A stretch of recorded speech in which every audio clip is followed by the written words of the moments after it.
If anyone out there thought the Nonfiction November wrap-up video was way too long, they are not going to like this video either.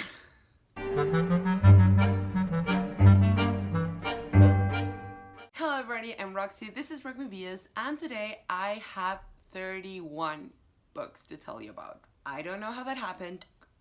Fair enough.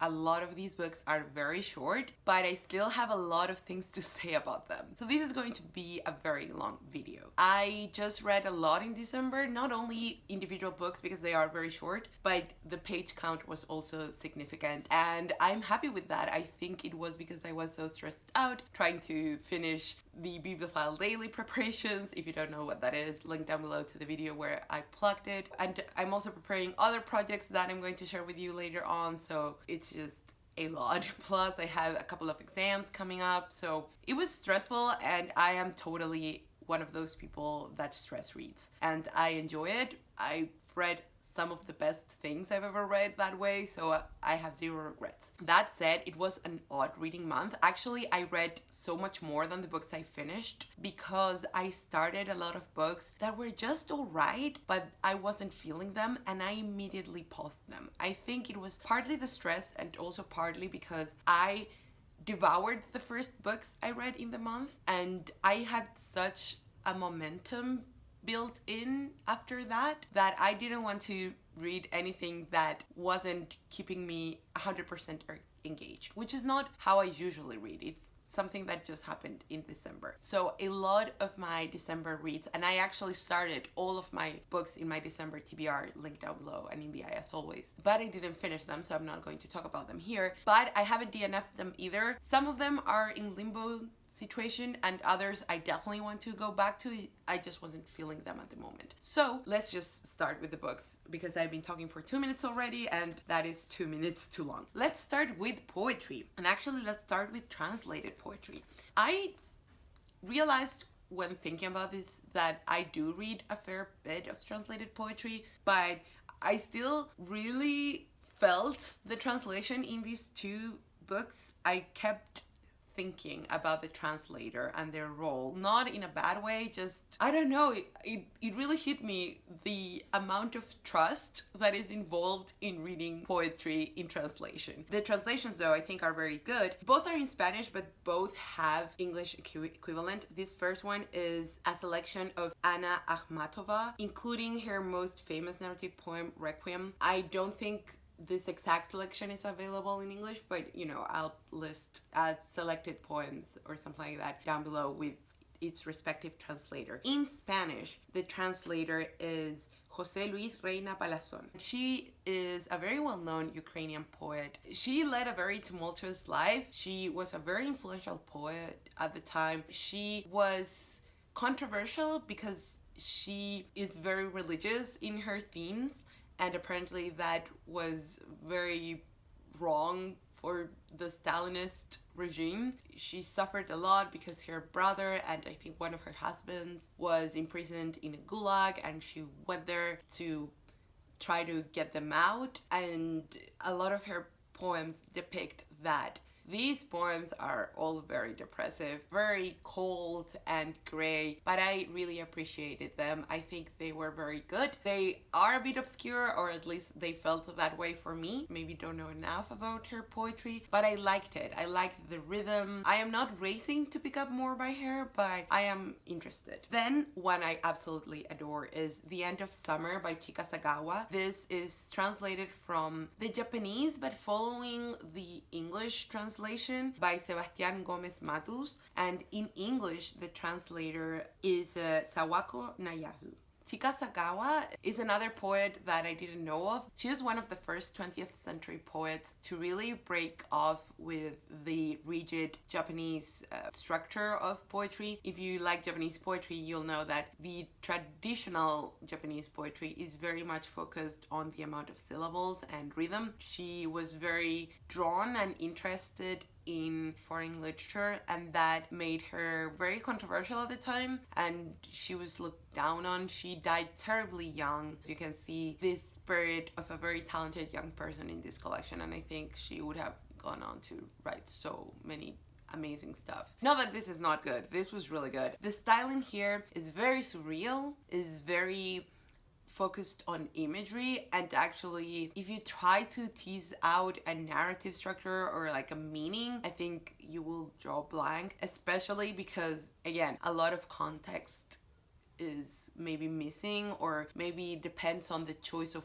words and depends on the choice of, you know, kanji. It's very, very visual, especially because it's free verse. Actually, there are some prose poems here, and something that for that time in Japanese poetry was completely revolutionary and unheard of. Even very radical Japanese poets were looking back to traditional forms and reinventing them. Yeah, she was spectacular. And again, I really enjoyed those dreamscapes. And I think if you are a bit of a weeaboo and you like anime or Studio Ghibli films, I think you will really like this because it draws on this very fantastic, a bit macabre imagery, and it's amazing. I really enjoyed it. I can't wait to reread it. I selected a bunch of poems that were my favorite. It also has bugs drawn in. I really recommend it, but I would not recommend it if you are just starting with poetry, because if you're still in that stage where you are trying to find the exact meaning and you need that to feel like you understand poetry, then this is not for you. And finally, I finished the Everyman pocket poetry selection of Auden's poetry. I love Auden. I don't think I've mentioned this before, maybe. He's one of those poets that kindled my grown-up love for poetry. And so I picked up the Everyman's edition because I love Everyman's selection. I think it's really, really great. These were selected by Edward Mendelsohn, and I think he did a really nice job. Some of my all-time favorite poems are here, but I also discovered so many. And what I discovered that I didn't know really was that Auden wrote a lot of very funny poetry. He was very sassy, and he has a lot of really humorous, really smart poems that I didn't know about, and I didn't imagine that was his style. So it was like discovering a new side of him, and because of the way they were arranged, it was a whole section. They are not arranged by section, but it feels like it flows very well, almost as a collection would, which I really appreciated as well. I recommend this if you want to read a lot of Auden. Of course, I dipped in and out of this for about 2 years, but I enjoyed every second. With Auden, I think he has a lot of really approachable poems and then some others that are very intertextual. He draws on a lot of past literature, on a lot of present literature as well, of his time, of course, and a lot of mythology, and you need to be up on your references. And in my case, that doesn't bother me. If I don't know something, I would either Google it or just make a mental note to absorb it when I come across it. I don't care that I don't get every single thing, but if you do, then you might be a bit frustrated at times. But yeah, I think some of his poems are very approachable, and I love his images and also his sound. I think his poetry flows in sound. It feels like someone is talking to you, but talking to you with some song in it, if that makes sense. Those were my 3 poetry collections. Really enjoyed them. Now let's move on to short books that were disappointing. Very quickly, I want to mention this picture book, Restos del Mundo, or The World's Rests, or The Remainings of the World, something like that, by Magdalena Salazar, with illustrations by Carolina Schute, or Schute, maybe. I love the illustrations here, but I did not very much like the story because it is about a poor girl, and it does that thing where it tries to make you sad because the world is cruel and the girl is poor and she's sick, but it just does it in a way that felt a bit cheap. I don't know if I would read that to a child because I think it is both manipulative but also romanticizing poverty, and yeah, I don't like that. It didn't sit very well with me. Another book that didn't sit that well with me was Kate Chopin's A Pair of Silk Stockings. This is a Penguin Little Black Classic edition, and it includes 4 stories, including my favorite Kate Chopin story. The Story of an Hour is so good. You should really check that one out because it's great. The others, however, were a bit racist, and that really bothered me. And I said this because I did book mass on my Bookstagram. By the way, you can find that on my story highlights. I talked about a different book every single day. But yeah, I said there that it felt like white liberal racism, where she wants to make the point that it's unfair, but the way she does it is still racist. Overall, I thought the stories were a bit meh compared to Story of an Hour, which I think is so great. I'm still going to read more Kate Chopin, but yeah, I was overall a bit disappointed. And one that was a complete dud was Three Types of Solitude by Brian Aldiss. I love books that talk about loneliness and solitude and stuff, and I don't mind white male protagonists that are middle-aged and sad, because, you know, they are people too. But this was really, really bland. The writing style was so wooden and so blah. It really bothered me. If it hadn't been so short, I wouldn't have finished it. All the stories are set in Oxford or in relation to Oxford. This man is sad and he doesn't really treat women right. So it's just unnecessary to read. If it had been well written, at least it would have had some merit, but it didn't. Now a book that I have a lot of thoughts and I'm very disappointed by. Seven Nights by Simone Strauss. This was translated from the German by Eva and Lee Bacon. So this I got on the Center for Fiction's recommendation. They had it on short stuff pics and this sounded so good. It was supposed to be about this guy. He's millennial and right on the cusp of having to start really adulting, which I know it's something we millennials have trouble with. He strikes a bargain where he has to commit one of the 7 deadly sins every single night. That's the plot, supposedly. The writing is really good and the reflections on ennui and the sins themselves was very good because the writing was good and I enjoyed those bits. But the problem was that the plot of the book didn't need to be there. It makes zero sense. It's in first person, which didn't really work for that bargain style thing. I don't know, this sounded like it was going to be very crazy and it's not. Almost feels like it could have been autofictional essays much more than just a novel. If you promise a plot, then you need to provide a plot somewhat. You know, I don't mind books where nothing happens, but in this one, it really felt like absolutely nothing, not even character development happened. It was very off-putting, quite honestly. It was such a waste of potential. It's so difficult to describe. It could have been taken so far, but it wasn't. It just feels very lazy to me. That's the thing. The author couldn't be bothered to extend and take his premise to the last consequences. I also read 3 essay collections. All of them I liked. Albert Camus' Create Dangerously. This has 3 essays. The biggest is Create Dangerously, which is all about the role of the artist in contemporary society to him and what it means to create art and should we embrace realism and what realism is, and I loved it. I don't necessarily agree with everything he says, but some of it is so relevant nowadays. It's actually, I think, more relevant now than when Camus wrote it, which is insane. The other 2 essays are also really good, but after Create Dangerously, they did kind of fall flat because, you know, it's such a great essay that what can you do about it? But yeah, they all center around what freedom is, what real artistic freedom is, and how you can achieve it, and moral duty of the artist if they have any. So yeah, really recommend that one. Oh, and this is also a Penguin little classic, but it's the modern ones and I really enjoyed that.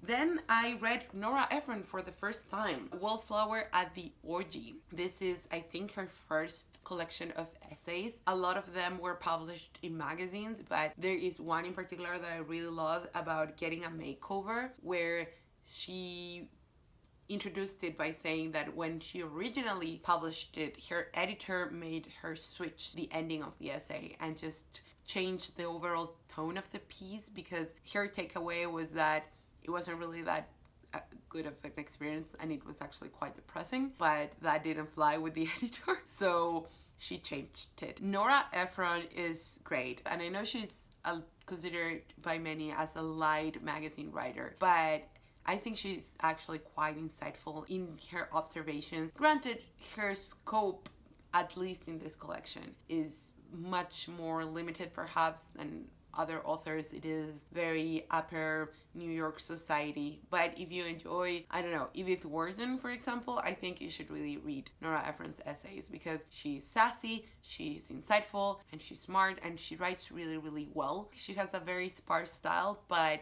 she still takes you on that journey and is not afraid to digress, but make the digression worthwhile. And I especially enjoyed her foreword, which was written for, I think, a second edition. She talks about rereading these essays and the role of the journalist. That essay alone was fantastic. Then I read this really cute collection, I'd Rather Be Reading The Delights of Dilemmas of the Reading Life by Bogle. I actually had heard of this book because I always check these near the checkout little gift books at bookstores. But then I started listening to Bogle's podcast, What Should I Read Next?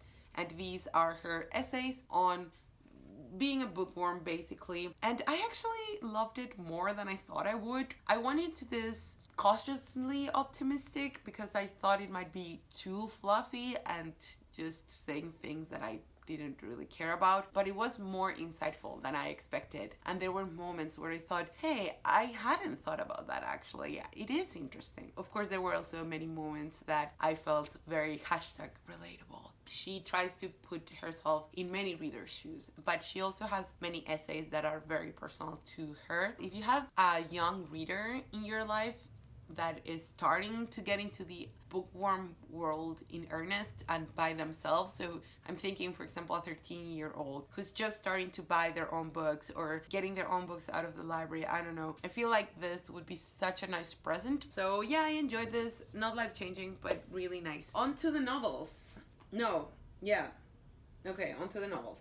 Let's start with the first one that I absolutely devoured, and it's This Side of Paradise by F. Scott Fitzgerald. This I loved. It's not perfect by any means. It's about this guy who is going to Princeton and his many loves and him trying to figure himself out in a very Gatsby-esque manner. The most interesting part of this is the process through which the protagonist, whose name is Amory, is very self-conscious about his identity. I thought it was so interesting and so well done. Also, Fitzgerald had clearly been reading the dandy scene, so there's a lot of Oscar Wilde here. There is a lot of Uranian code here, and I just wonder, does Fitzgerald want to explore that subtext? I don't know. I thought that was interesting. Or is it just because that was what the dandies were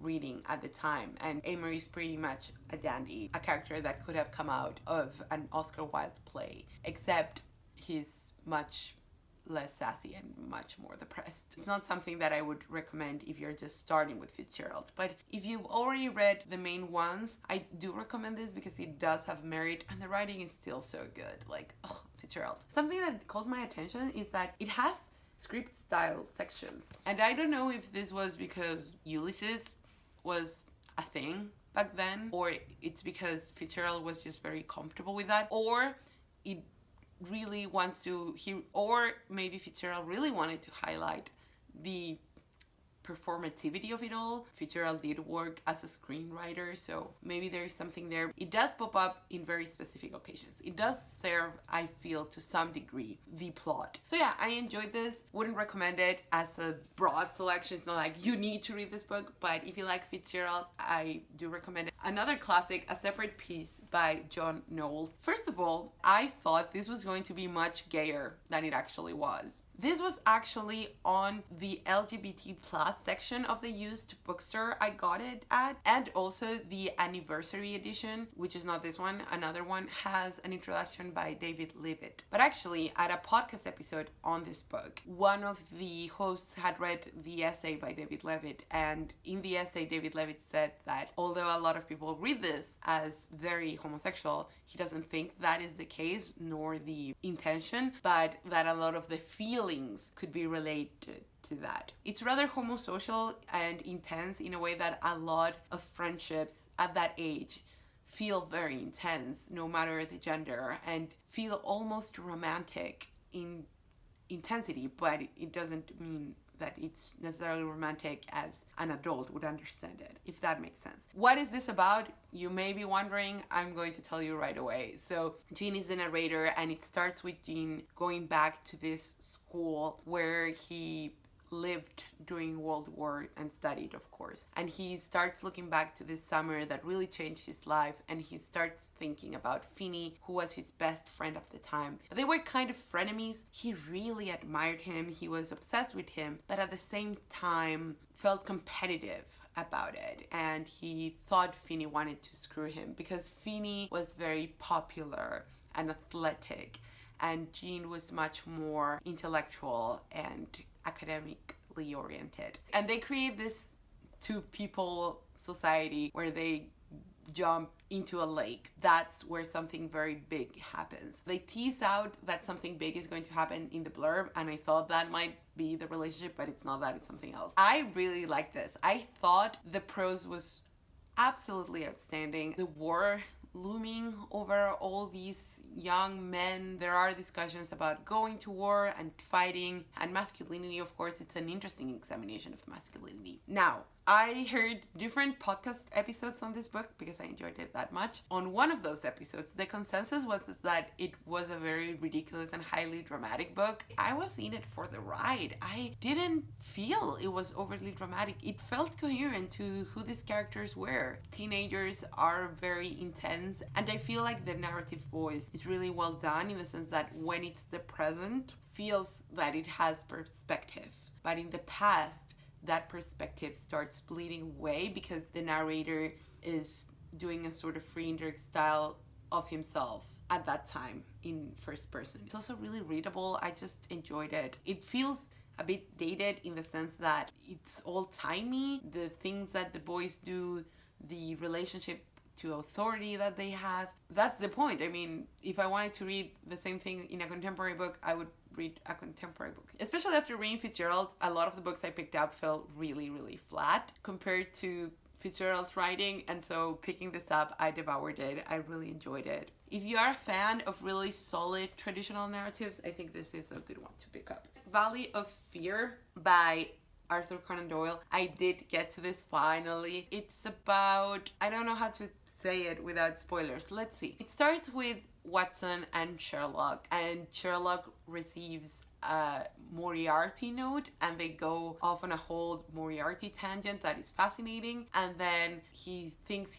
they are going to kill someone, but as it turns out, he has already been killed, and Sherlock Holmes' its approach to solve that murder. I liked the beginning a lot, but it does that thing that A Study in Scarlet also does, that it goes off on a tangent that doesn't need to be there, which is why I think the short stories are so much better and are generally more beloved, because they cut that tangent off and it's much more focused only on Sherlock and Watson, and that's really the way to go. And also, they teased out Moriarty, but the book doesn't have as much Moriarty as you would expect. Now I need more Moriarty. I will say though that the beginning was super strong. I was so invested in Sherlock's relationship to Moriarty, the only man Sherlock Holmes can be compared to. I really love that Watson has been polishing his deduction skills. It feels like we, with Watson as readers, are growing, and I don't know, I just love seeing how the relationship flourishes. Then I read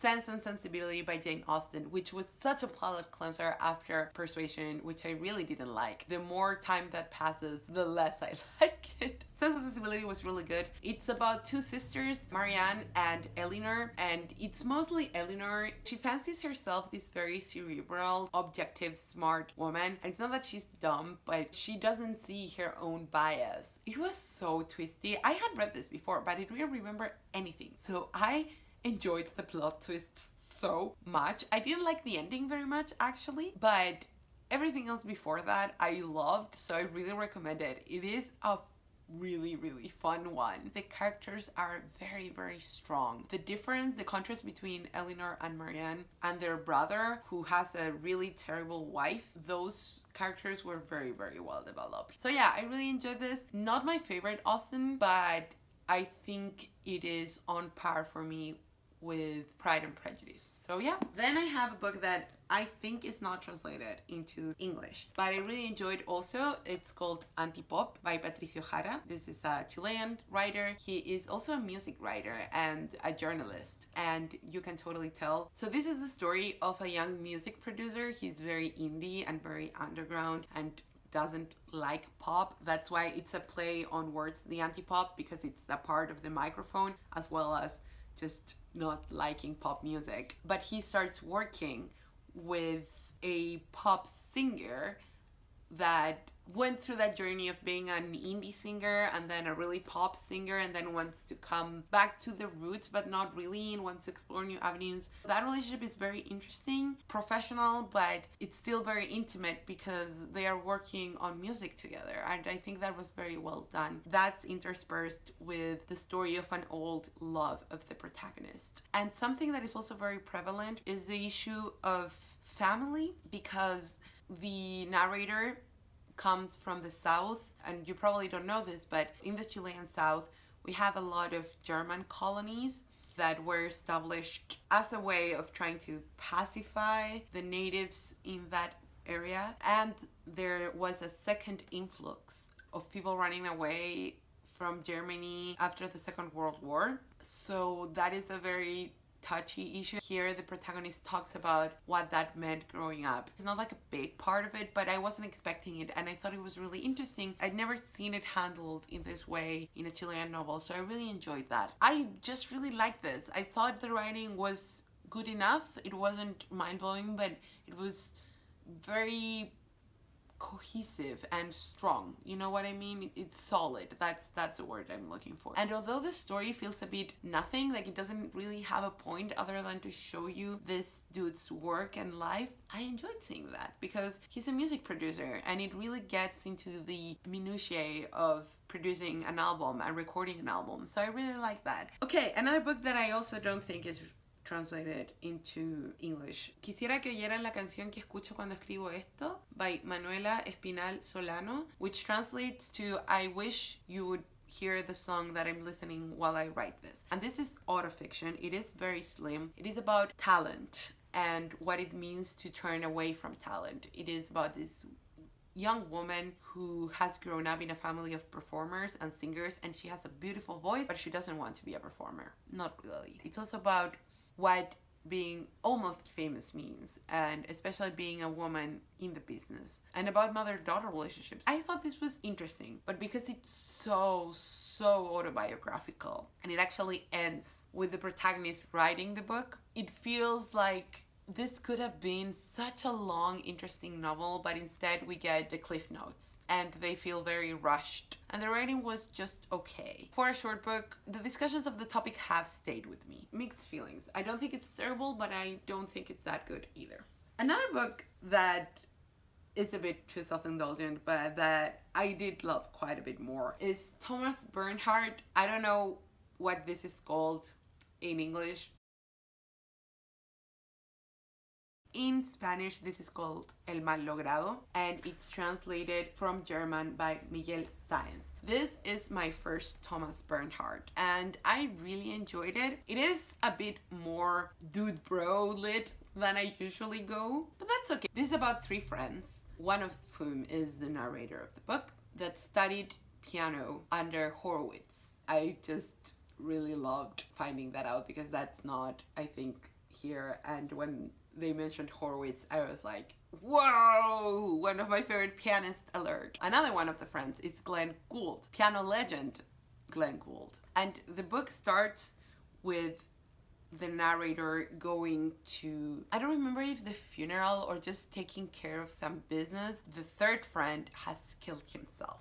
And the whole book is a stream of consciousness style of the narrator thinking about their time studying together and how Glenn Gould basically worked himself to death, and then this other friend killed himself because he would never be as good as Glenn Gould. And actually, both the narrator and the friend had quit. And so it examines obsession, friendship, and jealousy, and what it means to have talent and what it means to be a performer and make art. It is a bit overindulgent. There were definitely sections where I was like, okay, I get it. I don't need any more. The class commentary here was so unnecessary because it didn't lead anywhere. It doesn't make any difference in my perception of the characters or in the narrative or anything like that. But in spite of its flaws, I do think it's very strong and I did enjoy it. I liked the little patterns where words would be repeated because this is a mind and so it's not linear. It really mirrors someone thinking obsessively. It's not a book that I would necessarily recommend to every single person. I think it is very niche. You have to have a high tolerance for, again, obsessive thinking and negative thoughts. But if you like that, this is a good one to pick up. I really enjoyed it. I like the language. Now a book that I absolutely adored, Love and Other Thought Experiments by Sophie Ward. This I bought solely because Mark Nash raved about it, and thank you, Mark, because it was amazing. It is one of the best books I've read this year, and also it was just so surprising, a bit like nothing I've ever read, and I enjoyed that. It took risks. Sometimes they didn't pay off. It has a couple of chapters that I could have done without, but overall it works very well. It is about this marriage. Actually, I don't know if they're married, but they are partners. So two women, Eliza and Rachel, and one night Rachel wakes up convinced that a small ant has entered her eye. And Eliza is like, honey, that's not possible. But to Rachel, it's really important that she believes her. They're considering having a child together and really starting their lives together, the next step in their relationship. This is why it's so important for Rachel that Eliza believes her, because it would mean that she's willing to take this risk. It starts on that, but then it goes not completely different because it sticks with the same characters. It can be interpreted as a novel or actually as a bunch of interconnected short stories. Each chapter is prefaced by a different thought experiment. So the chapter I just mentioned was framed under the Pascal thought experiment, where he says that we don't know if God exists, but we have nothing to lose if we believe in him, and if we are wrong, it doesn't matter. But if we don't believe in him and then we're wrong, then that matters. So we might as well believe in God. I feel like that tells what Eliza does, but I don't want to say more because it really is such a surprising book. I feel like you might get bogged down during the second chapter and you might want to abandon it, but please stick through it because it gets so good. It's not much to put up with and it all makes sense in the end, and it's bonkers, but it works because it is an earnest book. It is interesting. It's doing things with language and structure, just thought in general. It reflects upon what it means to be oneself and what it means to have consciousness. You might get disconcerted at some points and it changes narrators, so it is a bit difficult to follow, but it's not purposefully dense. I think everyone needs to read this. It is a bit sci-fi-ish. If you don't read much sci-fi, you could count this as your sci-fi book of the year. But yeah, please pick this up because it's so smart, it's so good. Short story collections, I have two of them. What We Talk When We Talk About Love by Raymond Carver, my first Carver. And this is so good.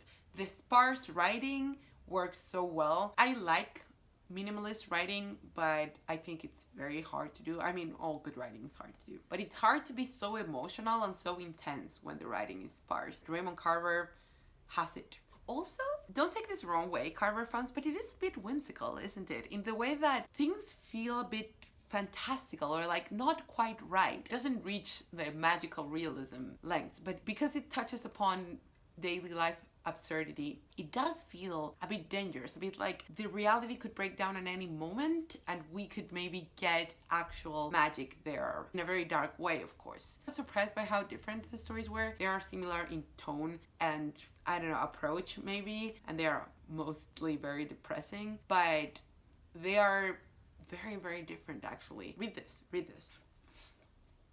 I've been talking for so long. I got like really hungry and I had to stop and grab a bite because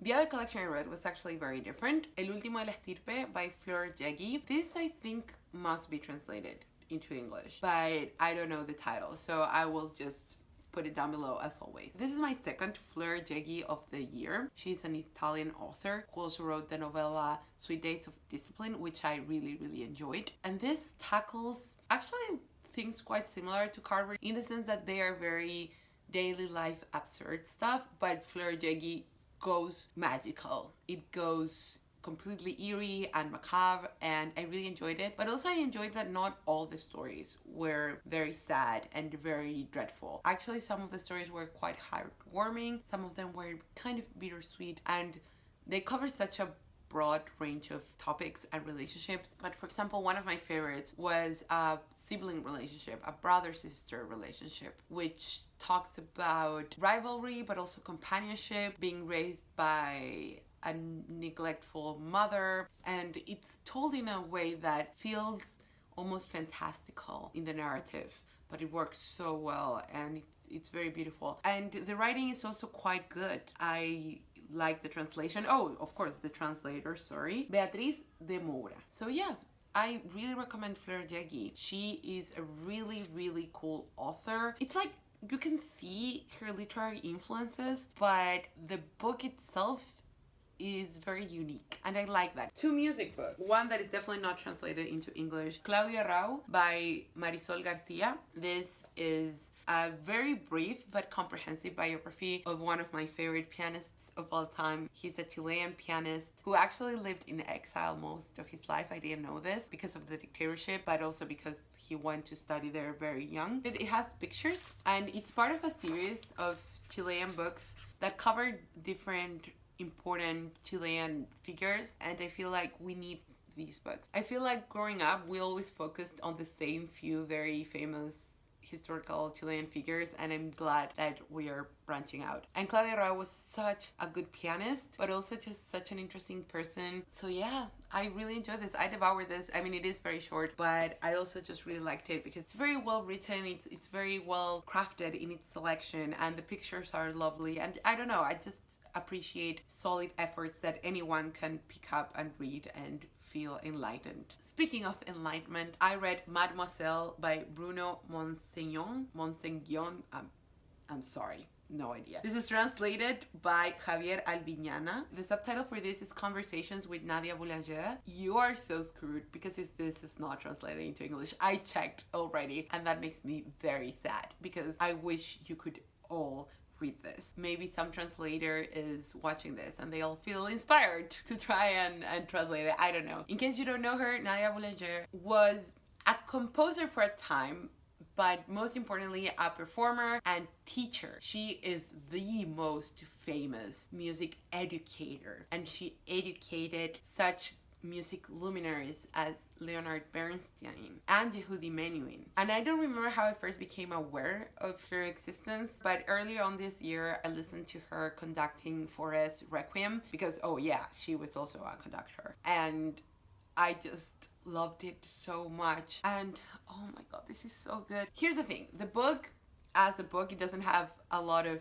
I don't want to say thought, it's not that it doesn't have thought put into it, but it's not curated a lot. So it's basically just the conversations. It's an interview style book. Then it has a couple of essays by prominent students of her talking about her. But the essays are very short, which I liked. It's more like anecdotes that flesh out her character. Yeah, basically she's talking here about her career, about the craft, but also about teaching. And I feel like even if you don't especially love music, but you're an educator, you should totally read this book because it talks so much about the role of the teacher. As I said, she was a composer, but she believed that her sister Lily Boulanger, in her view, was a real genius. Fair enough, some of her pieces are just breathtaking. And so she stepped aside from composing and decided to focus on teaching and conducting and performing. A lot of people do think that Nadia Boulanger was a good composer in spite of what she says. But in any case, she's such a fascinating woman. She has such an interesting personality and she's so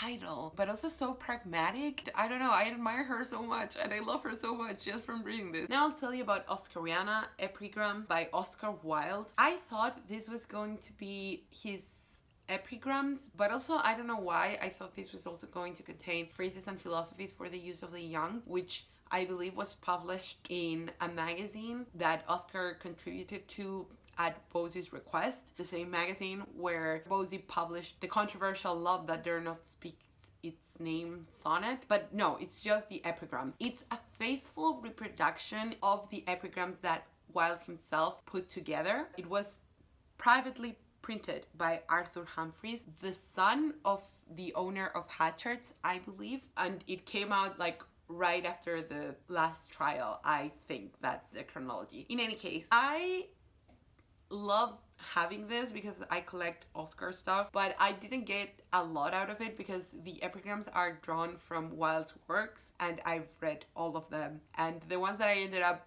highlighting more were ones that were already my favorite. And probably if I go to my edition, for example, of the essays where I first read The Soul of Man Under Socialism or The Critic as Artist, I will have highlighted the same things that I got out of here. Still, I like that this book exists. I like that it tries to imitate the format and it actually provides the same spelling. It tries to be a reproduction of that book, and it provides a brief introduction by Matthew Sturgis, who wrote the latest big Oscar biography that I have yet to read, and it was a really good introduction, so it definitely made me want to pick up the biography. But yeah, I mean, I didn't get that much out of it. I enjoyed Oscar's voice as always. Really good bookish idea for someone who's just starting to discover Oscar Wilde, and it will definitely pique their interest. Continuing on with Oscar Wilde, I read To the End of the World, Travels with Oscar Wilde by Rupert Everett. This was not exactly what I expected, but I still loved it so much. I didn't really know a lot about Rupert Everett before picking this up. I saw this on the Instagram of Hatchards and then ordered it directly from Hatchards. Thank you, Hatchards, because it's beautiful and it came in perfect condition.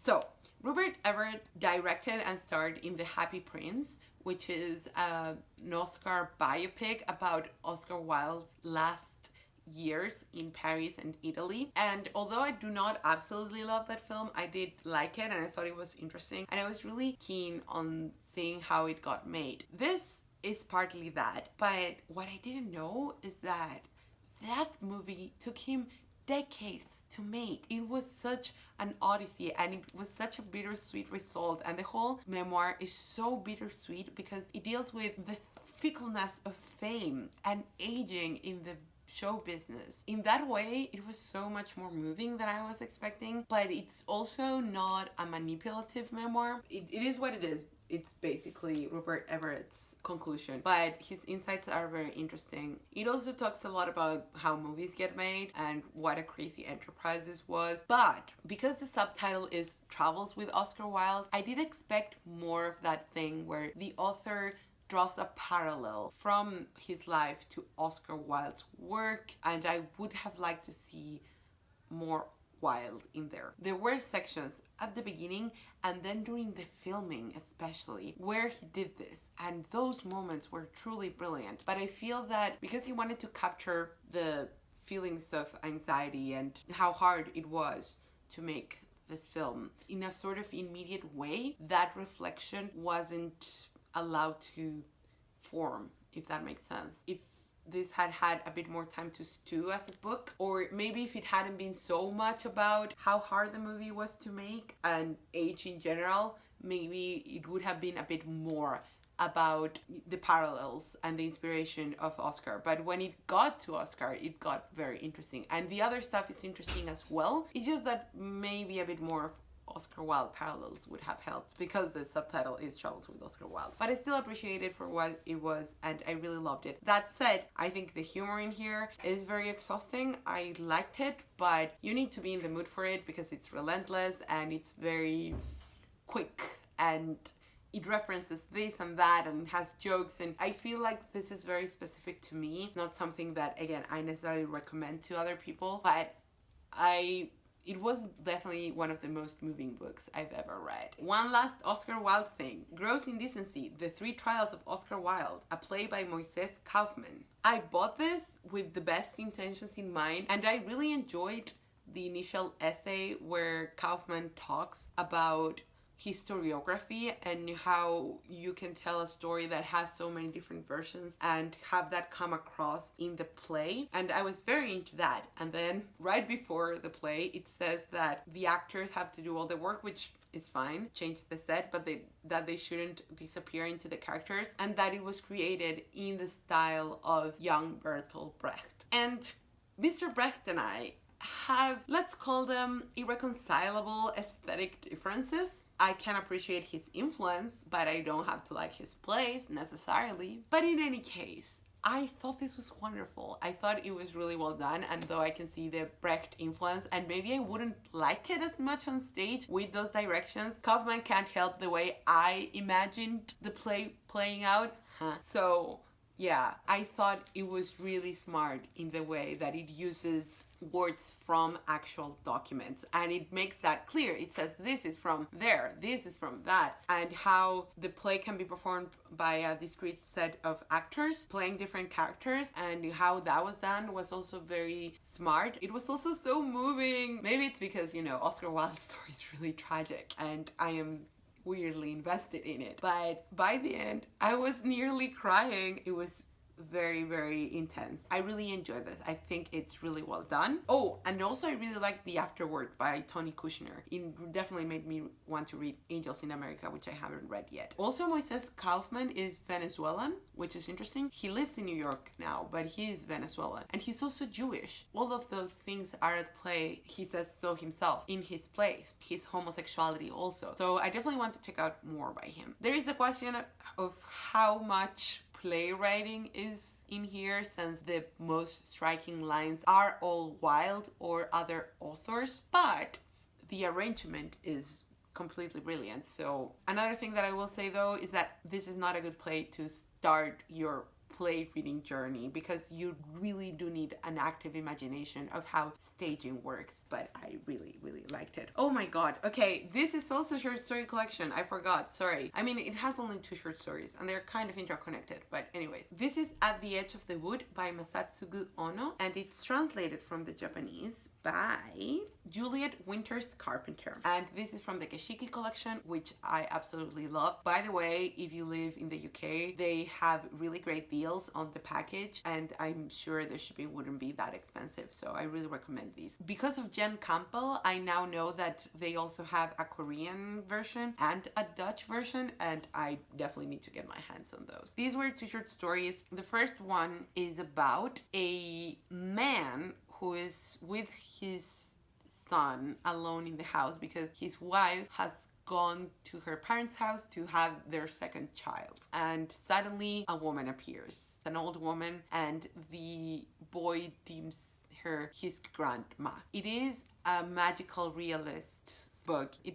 It straddles the line. It's very intense, but the ending is surprisingly optimistic, actually. After these very icky things that happen that are very unsettling, to have that pull back and be life-affirming was very nice. I really recommend this. It does require suspension of disbelief. It also has a lot to do with the woods and sort of these in-between spaces. I don't know, it all feels very limbo-ish. Really enjoyed it. I also read Vincent by Barbara Stock, and this is translated from the German, I think, by Laura Watkinson. I love this. This was so cute. It was also really well done. So the style is very childish, even, you can say, but I think it serves really well because you know that a lot of people thought that Van Gogh's styles was very childish, and I think it does a really good job at visually portraying Vincent's psychotic outbreaks and how he felt when he was depressed, and also his intensity. Apparently he was a talker and he cared only about his work to the point of obsession. So I thought that was really interesting. I also like that it doesn't attempt to cover his whole life. It's just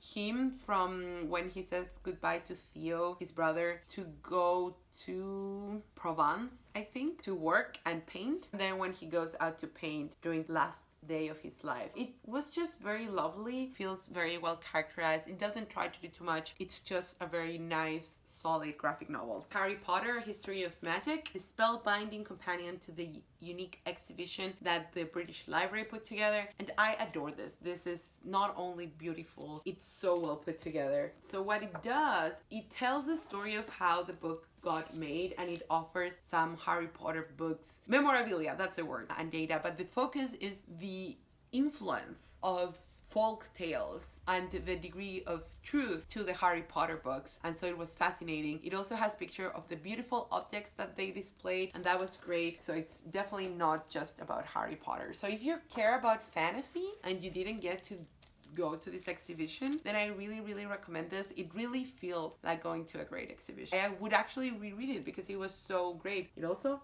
smells amazing.